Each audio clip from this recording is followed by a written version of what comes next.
सभी का स्वागत है हमारे YouTube channel study with Dharmveer P D class में। फ्रेंड्स, आज हम फिर से एक नई वीडियो को लेके आ गए हैं।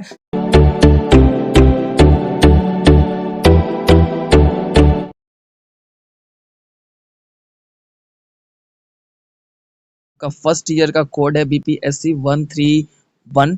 जो इसका जो फर्स्ट पार्ट है हमने कंप्लीट कर लिया है। इसके फर्स्ट पार्ट को मैं डिस्क्रिप्शन में मेंशन कर दूंगा, आप लोग वहां से डायरेक्ट जाके वीडियो को भी विजिट कर सकते हैं। ठीक है, अब बात कर लेते हैं हमारा जो अगला क्वेश्चन, जो आपके एग्जाम के लिए मोस्ट एंड इनवैल्यूएबल क्वेश्चन है। जेंडर शब्द को आप से क्या आप समझते हैं, या फिर जेंडर शब्द से आप क्या समझते हैं। ठीक है, उसको आपको बताना है। क्वेश्चन है आपका, जेंडर शब्द से आप क्या समझते हैं, ये क्वेश्चन है। अब बात कर लेते हैं जेंडर शब्द। जेंडर शब्द जो हमारे समाज शास्त्र के रूप में देखने को मिलता है, जो स्त्री और पुरुषों को दोनों एक जैविक जैविक मान लो कि बोल सकते हो कि जैविक का मतलब पता ही होगा आप लोगों को, यानी कि जो हमारे जैविक क्रियाओं के रूप में दोनों को बताता है कि कौन अलग अलग है या फिर स्त्री है, कौन पुरुष है।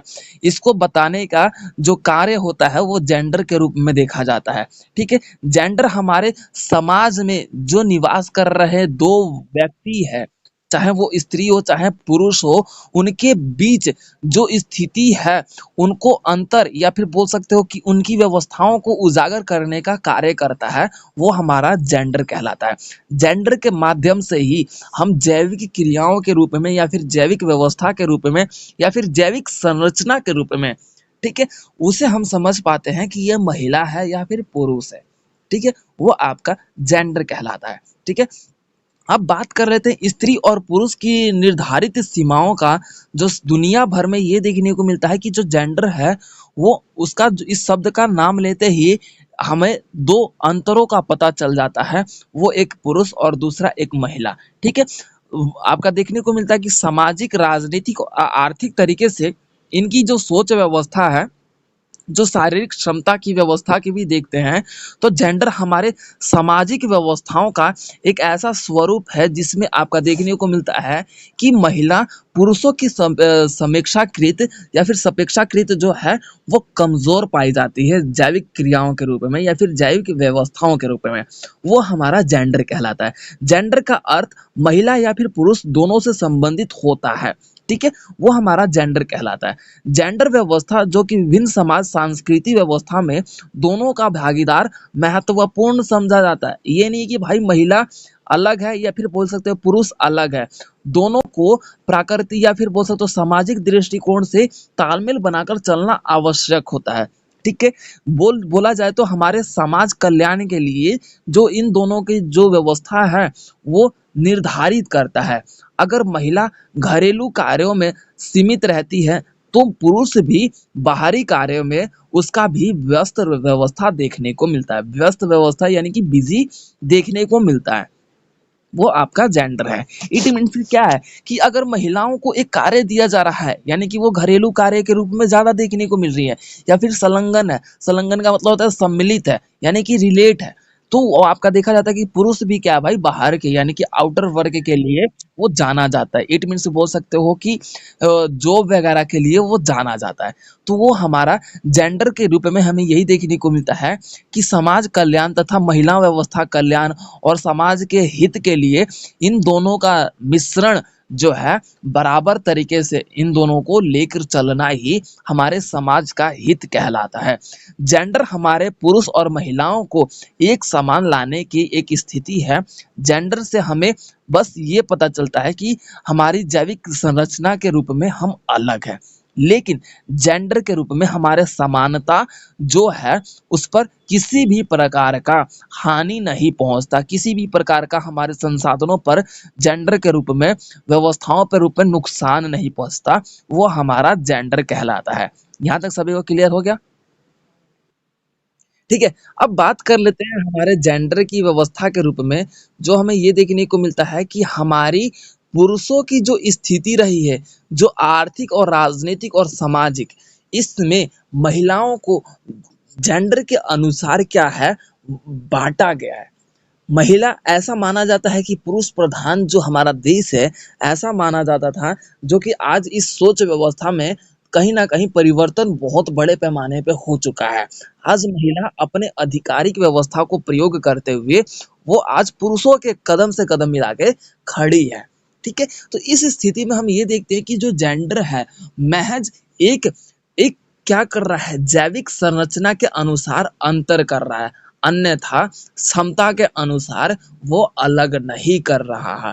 बेशक जो शारीरिक क्षमता है वो पुरुषों में अत्यधिक है, लेकिन जो है महिलाओं का स्थिति है जो समाज में जो कदम से कदम मिला के पुरुषों के बराबर आज कंधे से कंधे मिलाकर चलने की है, वो बखूबी रूप में आज हमारे संविधान के द्वारा ये निर्माणित व्यवस्था के रूप में सभी को प्रदान किया गया है, जिसके कारण हम जेंडर से महज उनके जैविक संरचना के अनुसार पुरुष और महिलाओं की स्थिति के रूप में हम देख सकते हैं, अन्यथा उनको हम किसी भी कमजोर व्यवस्था या फिर दोनों को भिन्न या फिर अलग नहीं कर सकते।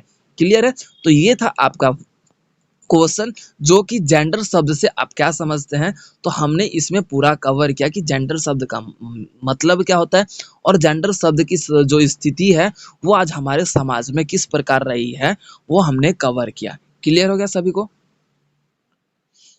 हमारा नेक्स्ट क्वेश्चन जो है समानता का अर्थ या प्राकृतिक और असमानता के बीच जो अंतर स्पष्ट करे, इस तरीके से भी क्वेश्चन पूछ सकता है। तो हम देखो इसमें दोनों चीज को कवर अप करेंगे। समानता का अर्थ क्या है और उसके स्वरूप का वर्णन करें, यानी कि समानता कितने प्रकार के हैं उसके बारे में बताना है, समानता कैसे प्राप्त कर सकते हैं इसके बारे में बताना है। तो जैसे समानता और असमानता दोनों को हमें स्पष्ट बताना है कि क्या है, दोनों के बीच क्या संबंध है वो बताना है। देखो समानता एक ऐसी परिस्थिति होती है जिसमें प्रत्येक मनुष्य जो है समाज में रह रहा है वो एक दूसरे के समान है। कानूनी आधिकारिक व्यवस्था के रूप में सभी को समान अधिकार दिया गया है। ठीक है? समानता के रूप में हमें ये देखने को मिलता है कि कोई भी जाति, कोई भी लिंग व्यवस्था के अनुसार या व्यवसाय के अनुसार या फिर उच्च तबदा जिस तरीके से सभी तरीके से वो बराबर हो, सभी एक समान की दृष्टि में हो, वो हमारा समानता कहलाता है। समानता में जिसके अंतर्गत ये देखने को मिलता है कि मनुष्य की जो व्यवस्था है वो निर्मित रूप से आपका देखने को मिलता है कि सभी को एक इक्वल दृष्टि में, सभी को कानून व्यवस्था, सभी समाज के नागरिक को जन्म से ही समान रखने की व्यवस्था या फिर जन्म से ही उनको समान मतलब रखा जाने की परिस्थिति को ही समानता कहा जाता है। समानता में ये देखने को मिलता है कि सभी धर्म और जाति व्यवस्था को एक दृष्टि के रूप में, इक्वालिटी के रूप में उन्हें विकसित करना ही ये एकमात्र यहाँ का लक्ष्य होता है। ठीक है? और समानता जो कि सामाजिक व्यवस्था के अनुसार, राजनीतिक व्यवस्था के अनुसार, आर्थिक व्यवस्था के अनुसार या फिर बोल सकते हो कि हमारे धार्मिक व्यवस्था के अनुसार, इन सभी व्यवस्था के अनुसार मनुष्य को एक समान दृष्टिकोण में रखने की व्यवस्था को ही समानता कहा जाता है। उदाहरण के तौर पे मान लीजिए कि मैं हिंदू धर्म का हूँ और कोई मोमडम धर्म का है। ठीक है? तो हिंदू धर्म को हम प्रायोरिटी ना दे के भाई दोनों को प्रायोरिटी दे। ये नहीं कि भाई मैं हिंदू धर्म का हूं तो भाई मेरे को ही प्रायोरिटी दिया जाए या इंपॉर्टेंस दिया जाए। दोनों को ही महत्वपूर्ण रूप से, दोनों को ही अधिकार है उनकी प्रायोरिटी लेने का या फिर बोल सकते हो इंपॉर्टेंस लेने का। वो हमारा समानता कहलाता है। ठीक है? अब ये था क्या है, धार्मिक व्यवस्था के अनुसार। अब आ जाता है हमारे आर्थिक व्यवस्था के अनुसार। सेकंड पॉइंट क्या है, हमारी आर्थिक व्यवस्था के अनुसार। देखो आर्थिक व्यवस्था के अनुसार बात कर लीजिए हमारे समानता की। तो आर्थिक व्यवस्था के अनुसार हमारे समानता में ये देखने को मिलता है कि प्रत्येक मनुष्य जो है आर्थिक रूप में एक समान हो। भाई आर्थिक रूप में कोई अमीर बन चुका है तो ये नहीं कि वो गरीब लोगों पे शोषण करे। ठीक है? और कोई गरीब है तो ये नहीं कि भाई वो दब कर रहे। जो अमीर तबका है वो अमीरी के रूप में ना बढ़कर भाई गरीबों को भी बराबर अधिकार के रूप में रखे, वो हमारा आर्थिक समानता कहलाएगा। ठीक है? अब बात कर लेते हैं, हमारा नेक्स्ट पॉइंट है जो आपके नेक्स्ट पॉइंट की बात कर लेते हैं। हमारा नेक्स्ट पॉइंट है, तीसरा पॉइंट क्या है, सामाजिक। सामाजिक जो आपका पॉइंट है, सामाजिक समानता। सामाजिक समानता की बात कर लेते हैं। तो समाज में जो प्रत्येक नागरिक है, ये थर्ड पॉइंट है, समाज में जो प्रत्येक नागरिक रह रहा है उन सभी को समाज में बराबर अपने अनुसार जीने का अधिकार है, वो हमारा सामाजिक समानता कहलाता है। क्लियर है? उसके बाद हमारा फोर्थ पॉइंट है राजनीतिक समानता। राजनीतिक समानता, जिसमें हम ये देखेंगे फोर्थ पॉइंट में कि राजनीतिक समानता, राजनीति तौर पे हम ये देखेंगे कि जो राजनीति किए जा रहे हैं, जैसे कि आपका देखने को मिल रहा है कि हमारे, सीधी सीधी बात बोला जाए तो अलग अलग राजनीति पार्टियों का जो रोल देखा जाता है कि भाई हिंदू धर्म को ये अत्यधिक प्रायोरिटी देते हैं, ये मोमडम धर्म को अत्यधिक प्रायोरिटी देते हैं। तो इस तरीके से जो राजनीति की जाती है ना, तो उस राजनीति में भी सभी को एक समान दृष्टि के रूप में रखने की प्रक्रिया को ही राजनीति समानता कहा जाता है। यानी कि जो हमारी राजनीति चल रही है, हमारे समाज में जो राजनीति चल रही है, उसके तौर पे हमें ये देखने को मिलता है कि हमारे समाज के जो राजनीति व्यवस्था है, वो सभी के सभी धर्म या फिर सभी वर्गों के ध्यान में रखते हुए राजनीति व्यवस्था का निर्माण करे, या फिर अगर उनके द्वारा कोई बिल व्यवस्था का भी निर्माण या फिर कोई बिल व्यवस्था भी पारित किया जा रहा है, तो वो सभी को समान दृष्टि के रूप में, सभी वर्गों को, सभी क्षेत्रों के वर्ग को वो समान दृष्टि में रखकर राजनीति व्यवस्था का निर्माण करे, वो हमारा राजनीति व्यवस्था का समानता कहलाता है। ठीक है, हमारा कितने पॉइंट हो गए? आर्थिक समानता, राजनीतिक समानता, सामाजिक समानता और क्या है? धार्मिक समानता। ठीक है, अब उसके बाद हमारा क्या अगला पॉइंट आएगा? बिल्कुल, सांस्कृतिक समानता। सांस्कृतिक समानता में हम ये देखेंगे कि प्रत्येक मनुष्य की जो संस्कृति है, वो उसके उसके संस्कृति को हम सभी मनुष्य की संस्कृति है, जैसे कि कोई है कि कोई हिंदू धर्म से बिलोंग कर रहा है, कोई आपका मोमडम धर्म से बिलोंग कर रहा है, कोई देखा जाए कि हिंदू धर्म के कल्चर में अलग अलग सांस्कृतिक से बिलोंग कर रहा है, तो हम ये नहीं देखेंगे कि वहाँ पे क्या है कि भाई इस संस्कृति को अधिक प्रायोरिटी दिया जाए। जैसे कि बोल दिया जाए कि हिंदुओं की संस्कृति का जो सरस्वती पूजा हो या फिर दुर्गा पूजा या फिर शिवरात्रि हो या फिर नवरात्रि हो, इसे प्रायोरिटी दिया जाए, और मोमडम धर्म के ये जो ईद है या फिर बोल सकते हो जुम्मा है, उसे प्रायोरिटी ना दिया जाए। ये हमारी संस्कृति है। ठीक है, तो ये सांस्कृतिक समानता की व्यवस्था में ये देखेंगे कि सभी सांस्कृतिक व्यवस्था को हम एक समान दृष्टि के रूप में रखते हुए हम आगे बढ़े, वो हमारी सांस्कृतिक समानता कहलाता है। ठीक है, तो ये थे हमारे आपके समानता के कुछ महत्वपूर्ण पहलू, जो आपके समानता का विशेषता के रूप में देखा गया कि इतने प्रकार के समानता हैं, या फिर समानता के तत्व यही कहलाएंगे, समानता के कारक यही कहलाएंगे, और समानता के प्रकार यही कहलाएंगे जो हमने अभी पॉइंट में कवर किया। ठीक है, अब इसके बाद इसे हम आयाम भी बोलते हैं, आयाम यानी कि प्रकार ही कहलाते हैं। ठीक है, अब लिटिल बिट में थोड़ा एक थिंकर्स वगैरह के नाम बता दूं, तो थिंकर्स जैसे हैं आपके नोजिक, ठीक है, और जॉन रोन्स, ठीक है, और डोरोवोरिक और नोजिक जो है, नोजिक, जॉन रोल्स, जो आपके ये विद्वान हैं, इनके द्वारा समाज को, प्रत्येक वर्ग के लोगों को, समाज का कल्याण तभी हो पाएगा जो सभी व्यक्ति एक समान दृष्टि में हो, सभी को समान समान अधिकार प्राप्त हो, सभी को समानता के रूप में देखा जाए, सभी को हम इक्वल के रूप में देखेंगे, तभी हमारा समाज का कल्याण निश्चित हो पाएगा। तो ये आपका जॉन रोल्स के द्वारा ये विचारधारा प्रकट किया गया था। क्लियर है? चलो ठीक है, हमारा अगला क्वेश्चन है क्या? ठीक है, अब बात कर लेते हैं हमारे अगले क्वेश्चंस की। तो नागरिकता पर टीएच मार्शल की जो विचार क्या है उसके बारे में बताना। देखो, नागरिकता पर टीएच मार्शल, देखो ये एक दार्शनिक हुए। आमतौर पर बात की जाए तो ये समाज के एक विचार प्रस्तुत करने वाले या फिर प्रस्तुतिकरण के रूप में इन्हें देखा जाता है।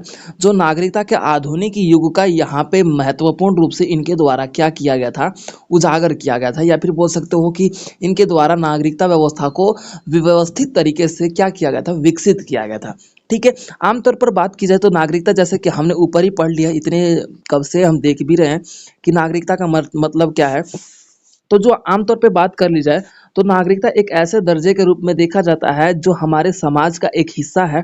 हमारे समाज में एक बोल सकते हो कि एक देश का एक महत्वपूर्ण हिस्सा माना जाता है, जिसके द्वारा हमारे राष्ट्रीयता व्यवस्था को आगे बढ़ाने तथा हमारे कानून व्यवस्था के अनुसार चलने का महत्वपूर्ण कारण उनके द्वारा देखने को मिलता है। जो नागरिक है, एक देश या फिर समाज का निर्माण करने में महत्वपूर्ण हिस्सा निभाते हैं, और उनके द्वारा ही एक नागरिक समाज का निर्माण करता है। ठीक है, जो नागरिक समाज का निर्माण करने का मतलब यानी कि एक नागरिकता के रूप में निर्माण करता है। नागरिकता का जो विचार कर लिया जाए तो टीएच का मानना था, टीएच मार्शल का जो मानना था आमतौर पर, कि नागरिकता का जो परिभाषा है वो स्वीकार किया कि उन्होंने ये बताया कि जो आपके एक किताब उनके द्वारा लिखी गई थी, citizenship and the social class. ठीक है, citizenship and the social class जो है 1950 में इनके द्वारा परिभाषित किया गया था, या फिर बोला गया कि इनके द्वारा डेफिनेशन दिया गया था कि मार्शल ने ये कहा कि राजनीति समुदाय की पूर्ण व्यवस्था के अनुसार समान सदस्यता होना ही नागरिकता कहलाना कहलाता है।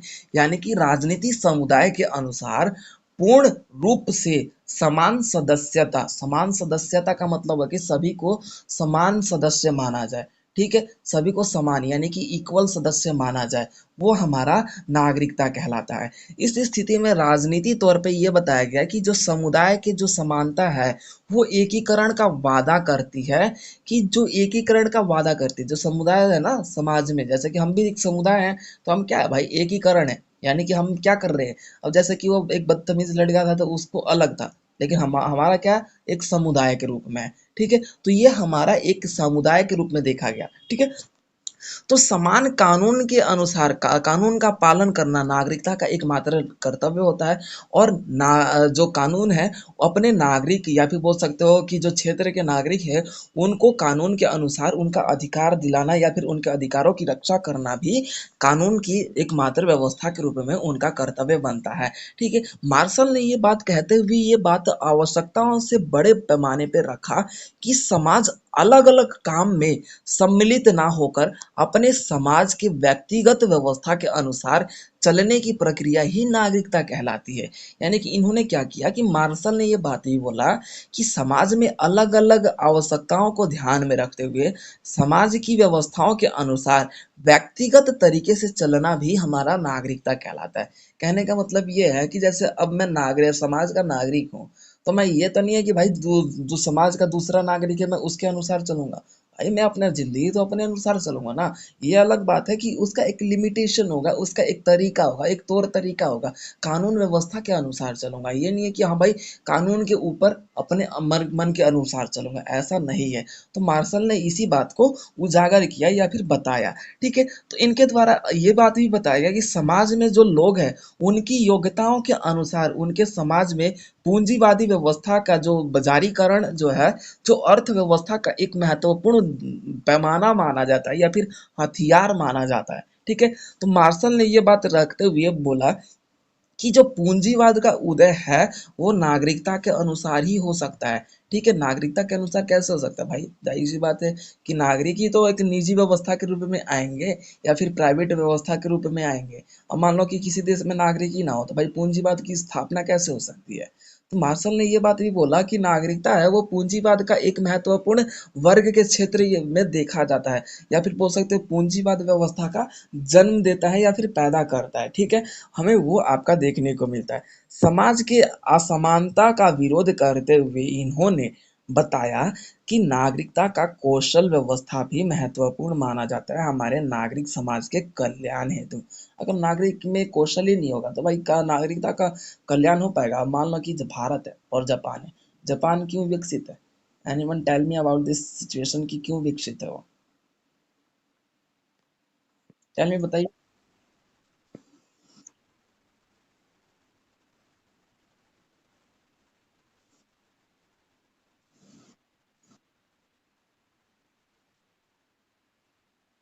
ओके, ठीक है, और कोई। ओके, क्या शिवम शिवम क्या बोला आपने, स्किल डेवलपमेंट ज्यादा है, यही बोला ना।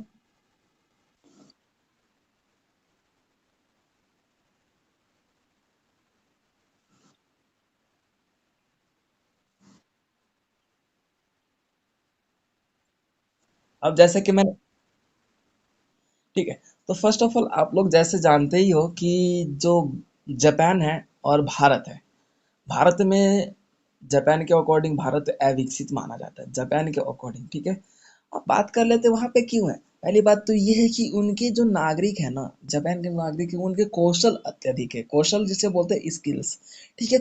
वो हर एक सेक्टर में उनके स्किल्स की बात की जाए वो अत्यधिक बहुत ही ज़्यादा है, जिसके कारण जो नागरिक है वो एक समाज का निर्माण, एक विकसित समाज या डेवलप्ड समाज का निर्माण करता है, यानी कि एक डेवलप्ड सोसाइटी का निर्माण करता है। और एक सोसाइटी जो है, एक बोल सकते हो कि एक कंट्री स्टेट का निर्माण करता है, और एक स्टेट जो है एक देश यानी कि कंट्री का निर्माण करता है। यहाँ तक समझ में आ गया। तो इसीलिए जो है जापान क्या है, विकसित रूप में पाया जाता है। तो मार्शल ने यही बात बोला था कि जो नागरिक है वो हमारे कौशलों व्यवस्था के रूप में देखने को मिलता है, जो कि वो कौशल व्यवस्था ही हमारे एक समाज के निर्माण के रूप में देखने को मिलता है। और वो समाज जो हमारे विकसित रूप में हमें हमें आगे, या फिर बोल सकते हो कि हमारे देश को आगे या फिर प्रगति के रूप में आगे बढ़ाने का काम करता है, वो हमारा नागरिकता का एकमात्र लक्ष्य या फिर कर्तव्य तभी ये बन पाता है जब उसके पास कौशल अत्यधिक या फिर भरपूर मात्रा में उपलब्ध हो। ये आपका क्वेश्चन है। फिर से क्वेश्चन रिपीट कर रहा हूँ, आर्थिक विकास और आर्थिक उन्नति में क्या अंतर है? ये आपका क्वेश्चन है सर। ठीक है, तो हम बात कर लेते हैं आर्थिक विकास की। आर्थिक विकास जिसमें मानव का जो देखने को मिलता है कि आर्थिक विकास की स्थिति बात की जाए, तो जिसमें मानव समय के साथ किसी संपत्ति में वृद्धि को ही हम आर्थिक विकास कहते हैं। यानी कि मानव जो है समय के अनुसार उसकी संपत्ति में या फिर उसके पैसे में, ठीक है, इसके इकोनॉमिकल व्यवस्था में जब ग्रोथ होता है या फिर विकास होता है, उसे आर्थिक विकास कहा जाता है। इट मीन्स, सरल शब्दों में कहा जाए तो एक मानव है, उसकी संपत्ति में अगर विकास होता है या फिर वृद्धि होती है, तेजी होता है या फिर उसकी संपत्ति बढ़ती है, तो वो आपका आर्थिक विकास कहलाता है। आर्थिक विकास आर्थिक उन्नति से लगभग थोड़ा अलग है, जिसके अंदर हम बात कर लेते हैं आर्थिक उन्नति की। तो जब मानव के जीवन में सुधार आ जाता है, वो आपका आर्थिक उन्नति कहलाता है। ठीक है, जिसमें मानव है यहाँ पर रोजगार से संबंधित आवा ठीक है, रोजगार से संबंधित और अपने बोल सकते हो कि रहन सहन से संबंधित अगर उसका विकास या फिर वृद्धि होने लगता है, तो उसे हम बोला जाता है आर्थिक उन्नति। आर्थिक उन्नति क्या बोला जाता है? जब मानव का जो रोजगार है, आवास है या फिर स्थान है, उसके स्थान में वृद्धि होता है। जैसे घर हो गया, घर बना लिया, ये आर्थिक उन्नति कहलाएगा।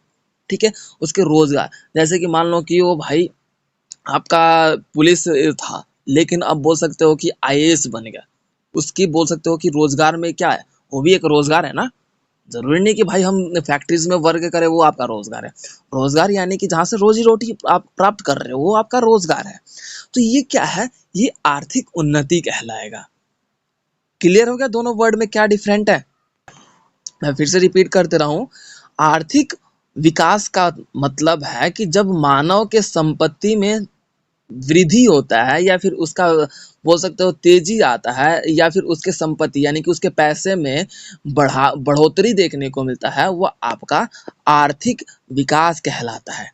ठीक है, जो संपत्ति से संबंधित हो, यानी कि पैसे से संबंधित हो, और पैसे का जब तेजी आता है, बढ़ता है, वो आपका आर्थिक विकास कहलाता है। ठीक है, अब आर्थिक उन्नति, इसमें ये देखने को मिलता है कि जब मानव के जीवन में सुधार आता है, आर्थिक सुधार का मतलब यानी कि पैसे से संबंधित सुधार आता है, तो आपका आर्थिक उन्नति कहलाता है। जैसे कि मानव आर्थिक रूप में रोजगार में उसकी तेजी आ जाना, आवास में सुधार हो जाना, ठीक है, और अब उसके जीवन में बेहतरीन तरीके से व्यवस्थाओं का आ जाना, वो आपका आर्थिक उन्नति कहलाता है। हम जैसे कि पड़ोसी को देख के बोलते नहीं, अरे देख लो उसके पैसे इतने कमाने लगा यार, वो कितना आर्थिक रूप में बढ़ गया, आर्थिक रूप में कितना वो विकसित हो गया। तो यही है आर्थिक उन्नति, यानी कि पैसे से संबंधित जब आप वृद्धि कर लेते हो, वो आपका आर्थिक उन्नति कहलाता है। अब तो कोई अब दूसरी ओर बात कर लेते हैं, तो आर्थिक विकास जो कि आपका राष्ट्रीय का महत्वपूर्ण विकसित माना जाता है, यानी कि राष्ट्र के विकास की या फिर राष्ट्र के आय से संबंधित होता है। आर्थिक विकास किससे संबंधित होता है? राष्ट्र के आय से संबंधित होता है, ठीक है। जिसे हम बात कर लेते हैं आर्थिक विकास के संदर्भ में, जो आपका जनसंख्या घनत्व, जनसंख्या परिवर्तन, ये आपके मानव को एक राष्ट्रीय विकास में महत्वपूर्ण भूमिका निभाते हैं। क्यों? क्योंकि अगर जनसंख्या बड़ी मात्रा में होगी तो भाई आर्थिक विकास भी अत्यधिक होने का चांसेस होता है। वो अलग बात है कि अगर जनसंख्या वो रोजगार से रोजगार कर रही हो या फिर कोई बोल सकते हो कोई कार्य कर रही हो, तब भी ये विकास निश्चित है, ठीक है। तो ये आपका आर्थिक विकास के रूप में देखने को मिलता है, ठीक है। अब आर्थिक विकास को प्रभावित करने वाले कुछ महत्वपूर्ण कारक है। आर्थिक विकास का जो कारण है कि आर्थिक विकास क्यों होता है भाई, क्या कारण है, क्या रीजन है, तो आपके कुछ महत्वपूर्ण कारक है, उनके बारे में हम बात कर लेते हैं। तो यहाँ पे प्राकृतिक संसाधन, मानव का आर्थिक विकास तभी हो सकता है जब प्राकृतिक संसाधन हो। तो ये आप पॉइंट्स लिखिए, प्राकृतिक संसाधन, क्लियर है। ठीक है, तो हमारा प्राकृतिक संसाधन से हमारा अभिप्राय ये है कि जब किसी देश में प्राकृतिक संसाधन का जो भरपूर मात्रा में भंडार हो, तो वो देश आर्थिक विकास में अत्यधिक माना जाता है। जैसे कि हम बात कर लेते हैं आपका दुबई। दुबई में पेट्रोलियम का खदान है, भंडार है, ठीक है।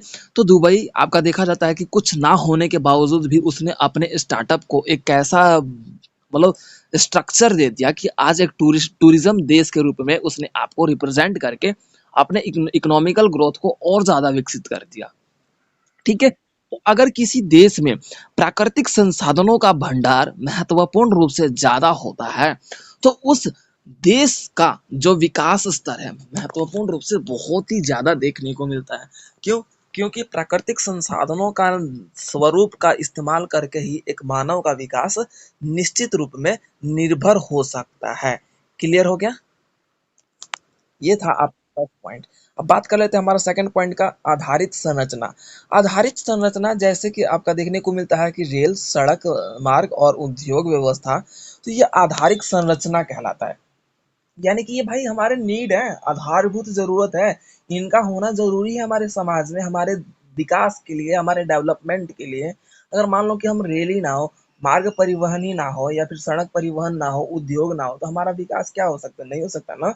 तो ये आधार आधार है, यानी कि बोल सकते हो कि जैसे हम बोल सकते हैं कि हमारा घर होता है, एक आधार पर टिका हुआ, किसके आधार पर? पिलर के आधार पर टिका हुआ आता है हमारा घर। तो ये आपका आधारिक संरचना कहलाता है। क्लियर हो गया? अब उसके बाद हमारा नेक्स्ट पॉइंट है श्रम। श्रम यानी कि जो बोल सकते हो कि अगर आर्थिक विकास तभी हो सकता है जब किसी देश में श्रम हो अत्यधिक रूप में देखने को मिलता है। उनके कौशल, श्रम में कौशल होते हैं ना, तभी हमारा आर्थिक विकास होने में निश्चित हो पाता है। जैसे कि बात कर लेते हैं आपका जापान है, ठीक है, जिसे जापान बोलते हैं। तो वहाँ पे श्रमिक है, श्रमिक ये नहीं कि यानी कि काम करने वाले लोग हैं, ठीक है। अब ये नहीं कि बस जो ईंट या फिर पत्थर वगैरह या फिर बोल सकते हो चुनाई वगैरह करते हैं वो श्रम कहलाता है। श्रम हम सभी कहलाएंगे, यानी कि कार्य करने वाला व्यक्ति श्रम या फिर श्रमिक कहलाता है। क्लियर है? तो अब बात कर लेते हैं, अगर श्रम यानी कि श्रमिक में कौशल की व्यवस्था अत्यधिक होती है, तो उस देश में आर्थिक विकास की प्रगति भी अत्यधिक मानी जाती है। उदाहरण के तौर पे जैसे कि आप लोग देख रहे हो कि जापान में क्या है भाई, आपके श्रम है वहाँ पे बहुत कम है, ठीक है, लेकिन उनके कौशल अत्यधिक है, तो वो भाई डेवलप्ड है। समझ में आया? यहाँ तक समझ में आया सभी को?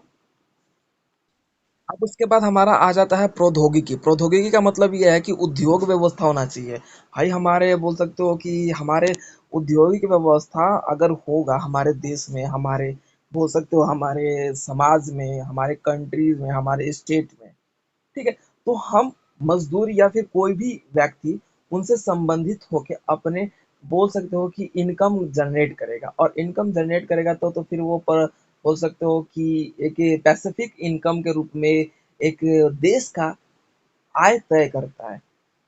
फिर उस इकोनॉमिकल ग्रोथ में उसका हिस्सेदारी होता है, जिसके कारण उसका विकास, हमारे देश का या फिर हमारे क्षेत्र का विकास निश्चित हो पाता है। तो प्रौद्योगिकी का होना भी हमारा, प्रौद्योगिकी यानी कि औद्योगिक व्यवस्था का जो उत्पादन है, यानी कि उत्पादन की व्यवस्था है, वो होना आवश्यक है। अब हम बात कर लेते हैं हमारे नेक्स्ट क्वेश्चन, नेक्स्ट पॉइंट्स की। तो जो आपका लास्ट पॉइंट है, राजनीतिक स्थिरता। राजनीतिक स्थिरता, देखो राजनीतिक स्थिरता किसी भी देश को चलाने के लिए राजनीति स्थिति पाई जाती है। एम आई राइट? तो उस सिचुएशन में क्या है कि अगर राजनीति स्थिति बेहतरीन तरीके से काम करे तो उस देश का जो विकास निश्चित रूप में होना ही होना है। उदाहरण के तौर पे आज हम बात कर लेते हैं हमारे भारत की। तो आज हमारे भारत का जो स्वरूप है, क्या ऐसा स्वरूप हमारा पहले भी था? पहले था हमारा भारत का ऐसा स्वरूप 2014 से पहले? तो हमारी राजनीति व्यवस्था, अगर कोई भी देश में राजनीति जो है महत्वपूर्ण रूप से अगर वो अपने देश और अपने देश के प्रगति के लिए वर्क करता है और वहां पे जो शासन करने वाला राजनेता है अगर वो स्ट्रोंग है, उसे सही या गलत या फिर किसी भी निर्णय को फैसला लेने में वो कठोर है या फिर सक्षम है, तो वो आपका देखने को मिलता है कि उस देश की जो राजनीति के कारण जो उसकी स्थिति है वो आर्थिक व्यवस्था के रूप में अत्यधिक मानी जाएगी या फिर आर्थिक विकास के रूप में ध्यान देगा। उदाहरण के तौर पे जैसे कि आप लोगों को ही पता है कि केजरीवाल के बोल सकते हो कि बीजेपी सरकार जो 2014 के बाद बनकर आई है, तो हर एक फैसले को किस तरीके से वो रातों रात में फैसले लेने में सक्षम है। ठीक है, इनमें नेता भी दिग्ध नेता हैं या फिर बोल सकते हो शिक्षित व्यवस्था के रूप में देखे जा रहे हैं। ठीक है, नेता शिक्षित व्यवस्था के रूप में देखे जा रहे हैं। उन्हें सही या गलत जहाँ पे क्या बोलना है उन्हें बखूबी इस बात का ज्ञात है। तो इस तरीके के जो राजनेता है वो सत्ता को चलाने में सक्षम होता है, वो देश की प्रगति के लिए कोई भी निर्णय लेने में सक्षम होता है।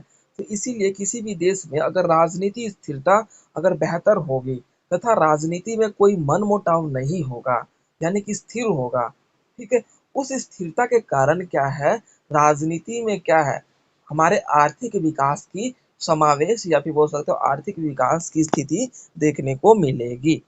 क्लियर है? जो कि एग्जाम के लिए मोस्ट इम्पोर्टेंट क्वेश्चन है। तो हमारा अगला क्वेश्चन है, मानवाधिकार से आप क्या समझते हैं, अपने शब्दों में वर्णित कीजिए।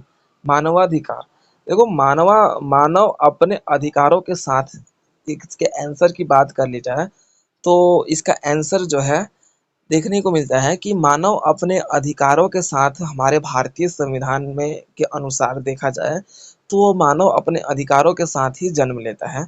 अंततः मानव जो है अपने इच्छा अनुसार किसी भी कार्य को करने के लिए वो किसी भी व्यक्ति के रूप में बाधित नहीं है, उस पर किसी भी तरीके का रोक टोक नहीं है।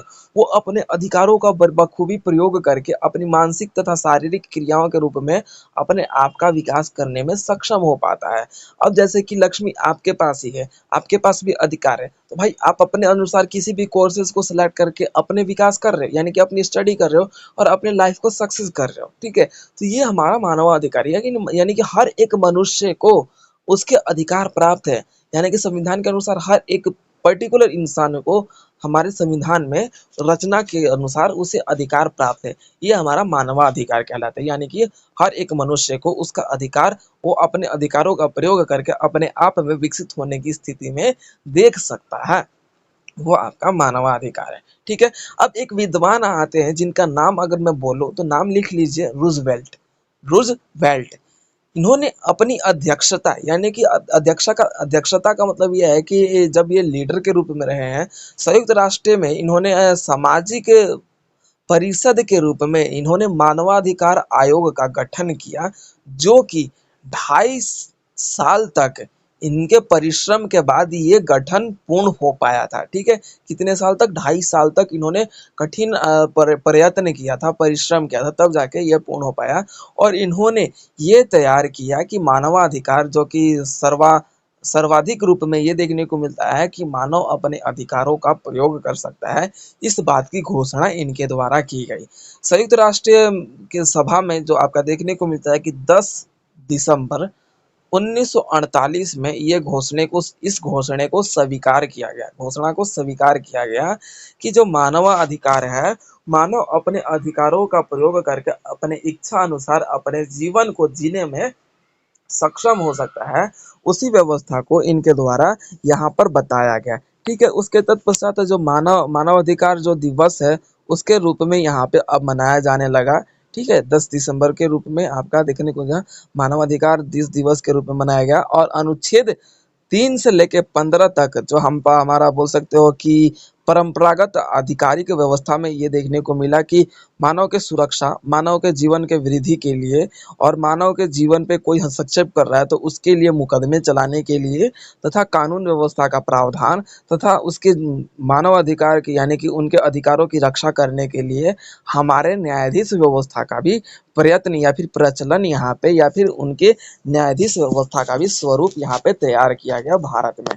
ठीक है, अब बात कर लेते हैं इसके आगे। तो हमारा अनुच्छेद 16 से 21 में जो मौलिक स्वतंत्रता के अधिकारों के रूप में देखने को मिला है कि 16 से 21 में जो मौलिक अधिकार जो दिए गए हैं, जहाँ पर महिला और पुरुषों को समान अधिकार दिया गया है विवाह करने तथा घर बसाने तथा संपत्ति का विचार और तथा बोल सकते हो अभिव्यक्ति का जो अधिकार दिया गया है इसमें, तो इसमें हमारे मानव अधिकार का भी व्यवस्था का रूप में समीक्षा किया गया है। और अनुच्छेद 22 से लेकर 27 के आर्थिक अधिकार के रूप में बताया गया है कि मानव अगर अपने आधिकारिक व्यवस्था का प्रयोग करके बेरोजगारी वृद्धि में भी तेजी ला सकता है अपने अनुसार।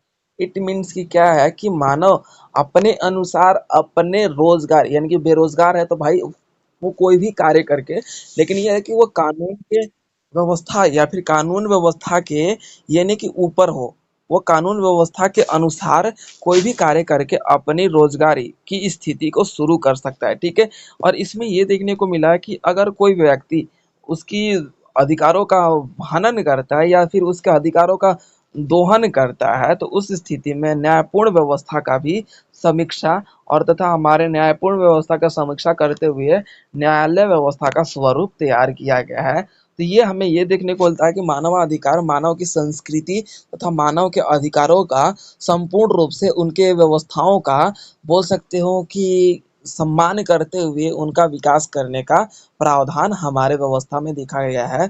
और इसी को मानवाधिकार कहा जाता है, जो कि मानव के उसके अधिकारों की रक्षा करने के लिए हमें या फिर उसके बोल सकते उनके जीवन में विकास स्तर को बढ़ाने के लिए ये अधिकार दिया गया है। क्लियर हो गया? नेक्स्ट क्वेश्चन है, आप लोग नोट डाउन कर लीजिए और बाकी इसके जो भी है मैं यूट्यूब पे अपलोड भी कर दूंगा। अगर नोट डाउन जिस चीज़ से नहीं हो रहा तो कोई दिक्कत नहीं है, यूट्यूब पे भी आप लोग देख लीजिएगा। प्रीतसत्ता नारीवादी विश्लेषण का केंद्र क्यों है? प्रीतसत्ता नारीवादी विश्लेषण का केंद्र क्यों है? यानी कि जो प्रीतसत्ता था यानी कि जो पिता को प्रधान मानता था, जो बोल सकते पुरुषों को प्रधान मानता था, तो नारीवादी यानी कि नारीवादी लाने का क्यों कारण बना ये? जैसे कि बोल सकते हो नारियों ने अपने अधिकारों का सकते हो कि आंदोलन क्यों किया? क्यों? क्योंकि ये जो प्रीतसत्ता था उसका महत्वपूर्ण कारण था, ये कारण हमें बताना है। ठीक है, तो ये क्वेश्चन आपका पूछ रहा है। तो प्रीतसत्ता का जो अर्थ है आपका देखा जाता है कि यहाँ पे पुरुष प्रधान जो हमारा देश है, इसलिए नारीवादी व्यवस्था का यहाँ पे उदय होता है। नारीवादी व्यवस्था का बात कर लूँ तो नारियों ने अपने अधिकारों के लिए, ठीक है, नारियों ने अपने अधिकारों के लिए जिस तरीके से लड़ा और कुछ विद्वानों ने इनके व्यवस्थाओं के इनके विचारों का समीक्षा या फिर बोल सकते हो कि समर्थन करते हुए नारियों की स्थिति को सुधारने का प्रयास किया गया। जैसे राम मनोहर राय के द्वारा भी आपका समाज सुधारक कल्याण किया गया। महादेवी वर्मा जो बोल सकते हो कि उनके द्वारा नारियों की स्थिति को सुधारने का प्रयास किया गया। ठीक है, आपका जयशंकर प्रसाद इन जैसे लेखकों ने भी अपने महत्वपूर्ण भूमिका निभाया कि नारियों की स्थिति को सुधारने का प्रयास इनके द्वारा किया गया था। तो उस स्थिति को ही इन्हें नारीवादी व्यवस्था के रूप में देखा गया, यानी कि नारियों की विचारधारा के रूप में उनको विकास करने और तथा नारियों की भूमिका का सम्मान करना और उनके अधिकारों का प्रदान उनके अधिकारों की प्राप्ति के लिए जो विद्वान जो आगे बढ़कर आए उन्हें नारीवादी के रूप में देखा गया था। क्लियर है यहाँ तक? अब उसके बाद हम बात कर लेते हैं यहाँ पे 1970 के दशक में नारीवादी का प्रारंभिक दौर रहा और कैड मिलेंट मिलेंट जो है उन्होंने प्रीततंत्र को प्रीत प्रीततंत्र को उन्होंने उपयोग किया, यानी कि कैंड मिलैंड ने प्रीततंत्र को उन्होंने उपयोग किया, यानी कि पिता प्रधान जो देश था उनका उपयोग उन्होंने उस शब्द का प्रयोग किया और उन्होंने कहा कि इतिहास में जो स्त्री और पुरुष दोनों बोल सकते हो कि लिंगों के बीच अलग अलग है, इन्होंने बताया कि जो इतिहास में जो शुरू से चलती आ रही है कि भाई लिंग के अनुसार यानी कि जेंडर के अनुसार क्या है, ये दोनों एक दूसरे से अलग अलग है। ठीक है, तो ये बताते हुए इन्होंने इतिहास की व्यवस्था का वर्णन किया कि इतिहास में स्त्री और पुरुष को अलग अलग माना जाता था। ठीक है, तो एक और विद्वान आए जो आपके देखे जाते हैं कि प्रसिद्ध समाज शास्त्री थे। समाज शास्त्री वह कहलाए जो समाज के व्यवस्थाओं पर वर्णन करने वाले व्यक्ति समाजशास्त्री कहलाए थे। ठीक है, तो मैक्स वेबर ने इन बताया कि जो आधिपत्य होता है, जो आधिपत्य अवधारणा होती है, जो पुरुष और महिला दोनों अलग अलग स्वरूप है, उन्होंने पहले बोला कि समाज का जो सत्ता है वो पुरुष को प्रधान मान रहा है, लेकिन महिला भी उसका एक अंग है। इन्होंने ये बोला मैक्स वेबर ने। ठीक है, ये बात बताते हुए अपने विचारों को इसमें इन्होंने प्रकट किया था। उसके बाद आता है आपका गेरडा। गेरडा इसका नाम है, विचारक का नाम है गेरडा लर्नर। गेरडा लर्नर के विचार की बात कर ली जाए तो इन्होंने बताया कि जो इतिहासकार हैं जिनका मानना था कि जो पितृ प्रधान तंत्र है ना, पितृ प्रधान यानी कि पुरुष प्रधान जो है, नारी के सर्वश्रेष्ठ रूप में नारी और पुरुष दोनों एक दूसरे को बोल सकते हो कि एक दूसरे के व्यवस्था के अनुसार चले तो उनकी जो संपत्ति है उसमें वृद्धि हो सकती है, यानी कि तालमेल बना के चले तो इनकी संपत्ति में वृद्धि हो सकती है। आपने भी सुना होगा कि ऐसा बोला जाता है कि अगर किसी घर में अगर नारी है तो वो घर को स्वर्ग भी बना देती है, ऐसा सुना है। और बोला जाए तो नर्क भी बना देती है, ऐसा भी सुना है।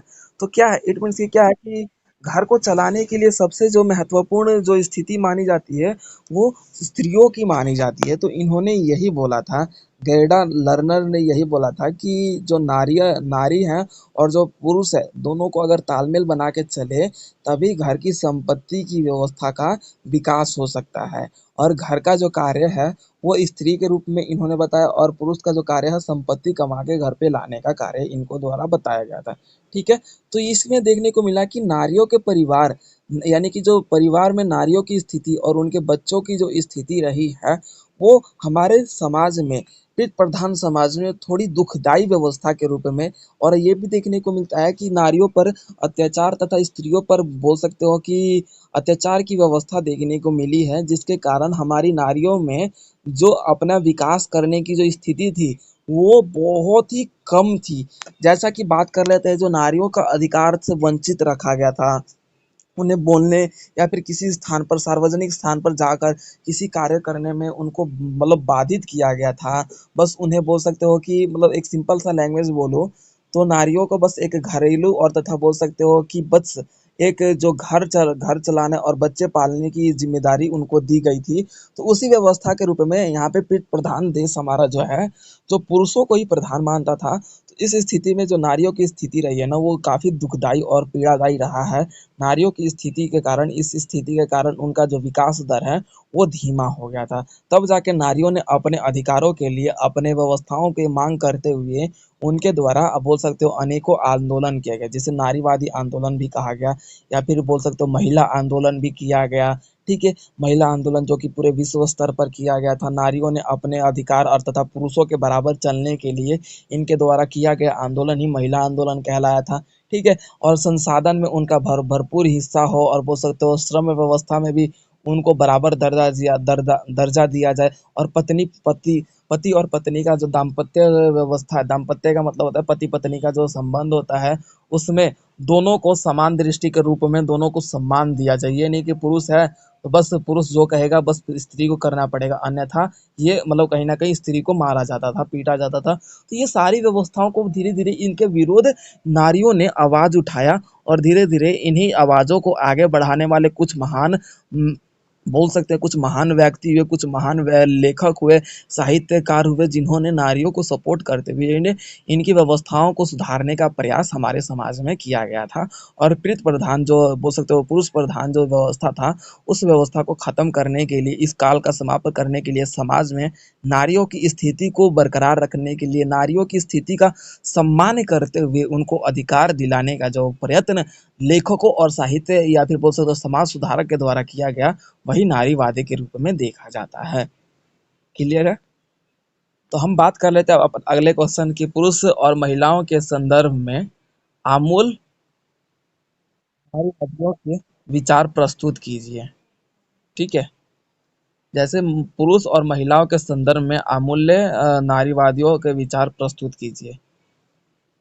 तो जैसा कि हमने बात कर लिया अपने थोड़े बहुत ऊपर वाले क्वेश्चंस में ही, तो नारीवादी व्यवस्था जो कि आपका देखा जाता है कि नारी की स्थितियों को और उसके सुधार व्यवस्था को हमारे समाज में और पुरुषों को बराबर करने के लिए नारीवादी व्यवस्था को आगे बढ़ाया गया। पुरुष और महिलाओं के संदर्भ में बात की जाए, तो जिस तरीके से महिला और पुरुष जो हमारे समाज में एक व्यवस्था के रूप में देखा गया, जो अगर बात कर लेते हैं नारियों ने, अगर हम बात कर लेते हैं नारियों ने जिस तरीके से अपने अधिकारों का प्रयोग करते हुए, अपनी व्यवस्थाओं का प्रयोग करते हुए, जिस तरीके से उन्होंने महिला आंदोलन छेड़ा और बोल सकते हो समाज को एक नया आईना दिखाने का प्रयास उनके द्वारा किया गया कि नारी की भी भूमिका हमारे समाज में एक महत्वपूर्ण है। समाज में बस दाम्पत्य सुख के लिए नारी बस नहीं हुई है। हमारे समाज में कदम से कदम मिलाने के लिए और कदम से कदम मिला के आगे बढ़ने के लिए नारियों की स्थिति को देखा गया है। ठीक है। अब इसके अंतर्गत ये भी बात बताया गया कि जो नारी है महत्वपूर्ण बस घर के काम काज करने के लिए नहीं है, वो पुरुषों के बराबर, पुरुषों के सभ्यता के अनुसार वो अपने नारियों व्यवस्था का पुनर्जागरण की व्यवस्था में वो अपने आप को अब धीरे धीरे आगे बढ़ाने लगी। पुनर्जागरण का मतलब है कि दोबारा से जाग जाना। ठीक है। तो यहाँ पे बोल सकते हो पुनर्निर्माण की व्यवस्था के रूप में भी इन्होंने अपने आप को आगे बढ़ाने लगी। पुनर्निर्माण का मतलब है कि जो उनकी स्थितियां थी ना, अब उसमें सुधार आने लगा। अब ये पुरुषों के बराबर होकर कदम से कदम मिला के और बोल सकते हो कि घर से जो प्रीत प्रधान व्यवस्था था उसे धीरे धीरे समाप्त करके यहाँ पे नारियों की स्थिति में भी कुछ लोगों और कुछ बोल सकते हो पढ़े लिखे और शिक्षित वर्ग के लोगों ने अपने पत्नी और अपने जो स्त्री हैं उनके रूप में उनको बोल सकते हो कि समान अधिकार देने का प्रयास उनके द्वारा किया गया। अब तब जाके इस व्यवस्था के रूप में देखा गया कि जो पुरुष और महिलाओं की जो संदर्भ में अमूल्य अमूल्य जो व्यवस्था रहा है, जो नारीवादी की विचार है, उसमें ये देखने को मिलता है कि जो इनकी समीक्षा और उनका जो पालन पोषण करने का जो व्यवस्था है, मात्र पुरुषों और महिलाओं का दोनों का बराबर अधिकार है। बस एक बच्चे पर बस एक जो माँ का या फिर बोल सकते हो स्त्री ही नहीं बच्चे को पालेगी, उस पे आपका देखने को मिलता है कि पुरुष का भी कुछ ना कुछ योगदान है। ठीक है। तो इसी व्यवस्था को धीरे धीरे अब आगे बढ़ाया जाने लगा और नारियों के सुधार के लिए, नारी व्यवस्था के सुधार के लिए हमें बोल सकता है कि बोला जा सकता है कि आरंभ से लेके अब जो नारियों की स्थिति रही है, चाहे बचपन से लेके जो लड़की के रूप में रहा है या फिर माँ के रूप में रहा है, तो वो अब इन धीरे धीरे यहाँ पे सुधार व्यवस्था होने लगा। और माँ की बात की जाए तो नारियों को अब सम्मान के रूप में माँ के रूप में दर्जा दिया जाने लगा। और जिस तरीके से बोला जा सकता है कि जिस तरीके से पहले बेटे अपनी माँ को कुछ दर्जा नहीं देते थे, लेकिन धीरे धीरे अब यहाँ पे परिवर्तन स्वरूप आया और नारियों ने अपने जिस तरीके से अधिकारों की मांग करते हुए, तो ये पुरुषों में कहीं ना कहीं अब जागृत हो गया कि नारी की भी एक अपना अस्तित्व है, एक अलग अपनी पहचान है। तो उस पहचान को खोने से कहीं ना कहीं उसके पुरुष होने पर कहीं न कहीं लज्जा के समान है। क्यों? क्योंकि कुछ ऐसे विद्वान भी हुए, कुछ ऐसे लेखक भी हुए, जिन्होंने अपने लेखन और बोल सकते हो सार्वजनिक भाषण या फिर बोल सकते हो सार्वजनिक संबोधन के माध्यम से उन्होंने ये बताया कि जब हमारी महिलाओं का ही अधिकार नहीं है, तो हमारे महिलाएँ कहीं पे भी बोल नहीं सकती और किसी भी अन्याय को चुप या फिर किसी भी महिला पर कुछ शोषण हो, तो वो उस स्थिति में वो इतना सक्षम नहीं है कि वो बोल सके। इसी व्यवस्था को ध्यान में रखते हुए कुछ विद्वानों ने इसकी सहानुभूति की सराहना या फिर बोल सकते हो रिस्पेक्ट करते हुए इस व्यवस्था को आगे बढ़ाया और समाज में नारी को लेके जो प्रीत प्रधान व्यवस्था था उस पे एक कटाक्ष या फिर व्यंग्यात्मक व्यवस्था के रूप में, व्यंग्यात्मक का मतलब होता है ताने मारना, टोंट मारना, ठीक है, व्यंग करना, कटाक्ष करना, ठीक है, जैसे तीखे बाण चलाना। तो उस व्यवस्था के रूप में हमें देखने को मिला कि वो जो समाज था, पुरुष प्रधान जो समाज था, उसका धीरे धीरे अब विलोपन होने लगा, खत्म होने लगा, वो समाप्त होने लगा, उसका पतन होने लगा। तो उसी व्यवस्था के रूप में आज हमारे भारतीय समाज में जो धीरे धीरे स्थिति बेहतर होने लगी। और भारतीय समाज की बात कर ली जाए तो भारतीय समाज में नारी व्यवस्था का जो है स्थिति अब बेहतर होने लगा। जिस तरीके से भारतीय समाज में जो भारतीय सभ्यता की बात कर ली जाए तो हमारे भारतीय सभ्यता में जो बोल सकते हो कि महिला या फिर स्त्री को एक लक्ष्मी का रूप माना जाता था, वो फिर से इस ऐसे दौर में आ गया कि भारत में आज भी अब बात कर ली जाए तो हमारे जो स्त्री है या फिर महिला है उन्हें लक्ष्मी का दर्जा ऐसे वर्ग में अब दिया जाने लगा। आज भी कहीं न कहीं बेटी किसी के घर में पैदा होती है तो हमारे समाज में ये नहीं बोला जाता कि बेटी हुई है। हमारे समाज में हमारी सभ्यता के अनुसार ये बोला जाता है कि लक्ष्मी हुई है। इट मीन्स कि आज भी हमारा समाज जो है कुछ ऐसे वर्ग का समाज है जो कि ये बात अस्तित्व रूप में अपने बोल सकते हो कि अपने डीएनए में घुसा रखा है कि जो लक्ष्मी है यानी कि जो नारी है वो एक लक्ष्मी का स्वरूप है। क्लियर है? तो आज भी हमारे समाज में नारी व्यवस्था को सम्मान दिया जाने लगा और ये ज़्यादातर हमारे शिक्षित वर्ग के कारण ही हो पाया है। लोगों को शिक्षा या फिर शिक्षित व्यवस्था के होने के कारण कारण ही लोगों के एजुकेटेड होने के कारण ही ये सक्षम हो पाया या फिर पूर्ण हो पाया। क्लियर है? तो हमारा अगला क्वेश्चन है राजनीति के महत्वपूर्ण प्रकृति पर चर्चा कीजिए। यानी कि राजनीति का महत्वपूर्ण प्रकृति क्या है? प्रकृति का मतलब है कि राजनीति का स्वरूप क्या है? अब जैसे कि मैं सिंपलीफाई में बोलूँ कि मैं यहाँ पे बोल दूँ कि यहाँ पे कोई भी एक स्टूडेंट है, फॉर एग्जांपल ए नाम से कोई एक स्टूडेंट है, तो मैं बोल दूँ कि उसकी प्रकृति क्या है? तो आप लोग क्या बताओगे भाई उसमें ये गुण है, उसके अवगुण ये है, तो ये यानी कि स्वरूप क्या है? प्रकृति का मतलब यहाँ पे स्वरूप है, ये नेचर नहीं है। ठीक है, नेचर कभी नहीं होगा। किसी क्वेश्चन में अगर पूछे ना कि उसकी प्रकृति क्या है, यानी कि उसका स्वरूप, उसका स्ट्रक्चर क्या है, ये मतलब होता है। इस बात को गॉट इट करके चलना कि जितने भी क्वेश्चन है ना पहले उन्हें एनालिसिस करो, उससे फिर अपने आप आंसर निकल जाता है। क्योंकि बच्चे अब हम कॉलेज वाले नहीं है ना, कॉलेज वाले हैं एबीसीडी पढ़ने वाले बच्चे नहीं है ना कि हमें पता नहीं होगा। हर एक चीज़ तो हम पढ़ के आ चुके हैं स्कूल में, ये सारी चीज़ें तो आपके स्कूल से ही हैं। तो अब बात कर लेते हैं हमारे ये क्वेश्चन जो है आपके एग्जाम के लिए भी ये क्वेश्चन मोस्ट इंपॉर्टेंट क्वेश्चन है। राजनीति के महत्वपूर्ण प्रकृति पर चर्चा कीजिए। यानी कि जो राजनीति है उसकी स्वरूप क्या है, उसका स्ट्रक्चर क्या है, उसके बारे में बताना है। तो राजनीति एक एक प्रकार का ऐसा सामूहिक जो व्यवस्था है जिसमें ये देखने को मिलता है कि लोगों द्वारा बनाया गया एक समूह जो कि बाद में चल के चुनावी व्यवस्था के रूप में जाके हमारी व्यवस्था का संचार करता है या फिर संरचना करता है, जो कि ये समूह लोगों के द्वारा बनाया जाता है और ये लोगों के द्वारा चुनकर लोगों के लिए ही कार्य करने तथा नीति व्यवस्था का निर्माण करने।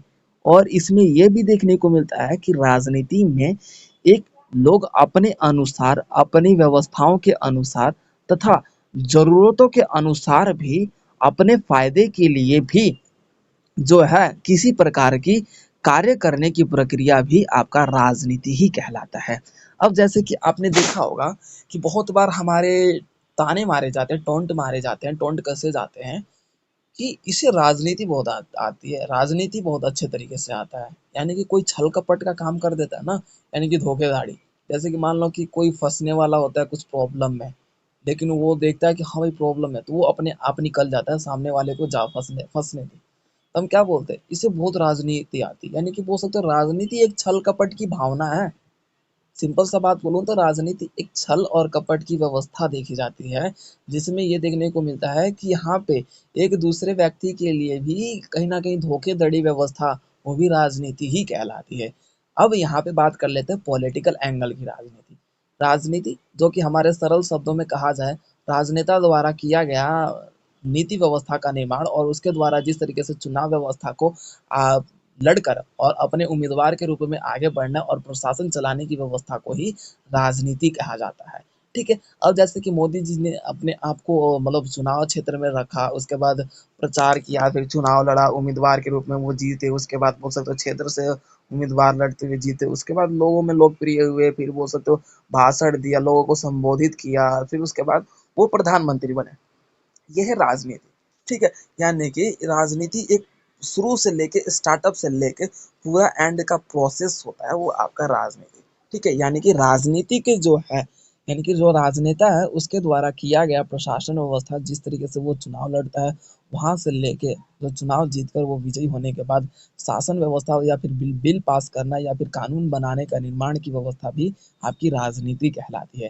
राजनीति एक ऐसी भावना है जो कि दूसरे उम्मीदवारों के रूप में उसे गिराने तथा उससे बोल सकते हो घात पहुंचाने और उसके खिलाफ किसी भी प्रकार का रणनीति अपनाने की व्यवस्था को भी राजनीति ही कहा जाता है।